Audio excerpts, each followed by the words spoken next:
Hey YouTube, Awesome Rider here. Welcome to my review for VR Troopers Issue 1. Kind of a surprise that I'm reviewing this. Not that I'm going to be covering it, but it's just kind of crazy that we introduced a new version of the VR Troopers in Power Rangers Prime, and now we're getting a spin-off comic. After all that time since I was trying to make Metal Heroes happen, but it's just kind of cool and just kind of funny at the same time. But this was an overall pretty solid first issue. It's kind of funny. It feels like an opposite to Prime in a way, because in my recent review I was talking about how long it's taking to build the status quo, which I appreciate them not rushing it, but we still don't even fully have the team together and see what they're like working together. Whereas with this, we obviously already have them established and together for the VR Troopers, so it's kind of a nice change. I do kind of hope we get an origin at some point. In fact, going into this, I was wondering, are we going to do an origin issue here at some point? Because we get some tidbits about the backstory with Ryan's dad, just like in the show, but we don't really know how they got their powers in the first place and all that, and that's definitely something I'm interested in seeing, whether it's a dedicated issue or a couple panels intermingled with a future issue. I really do hope we get that. But here we have Ryan stumbling upon a crime happening, and he stumbles upon prawns. He stumbles upon two villains, one of which looks like some sort of variant of a villain from the VR Troopers series, which I honestly can't remember. I watched, a good amount of it when I was younger and rewatched it some years ago for the RR podcast, but I don't remember a lot about the plot outside of the general setup. I don't even remember the villains' names, to be honest.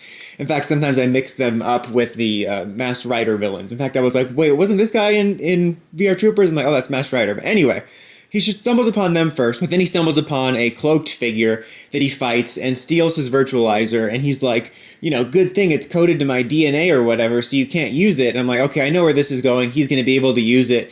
And it was confusing for a moment by design because he starts to use it and the panel is kind of left in the middle where it looks like he's being electrocuted or something, but then the way Ryan's reacting looks like he's actually being able to use it. But the other two VR Troopers show up in time to stop him.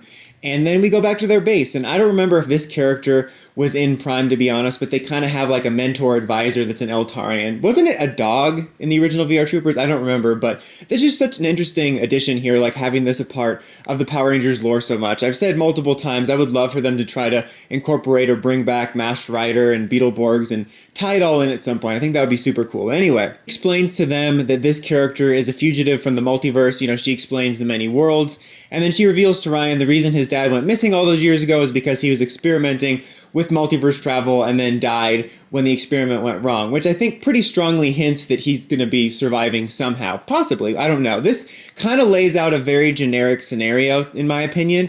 I don't think it'll be bad, and I overall did enjoy this issue, but just everything that happens, they establish, oh, your dad was experimenting with the multiverse and then he died. I'm like, yeah, he probably is in a different universe and he'll come back or something. However, there is another possibility with that, which I'll get into in a second.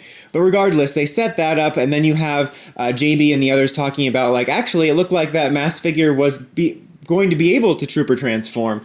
And that could indicate one of two things. In fact, before the dad stuff was brought up, when it looked like the cloaked figure was going to transform, I thought it was going to be a future version of Ryan or something like that. That's where my mind went for whatever reason. Too many time travel stories, I guess. Too much Doctor Who.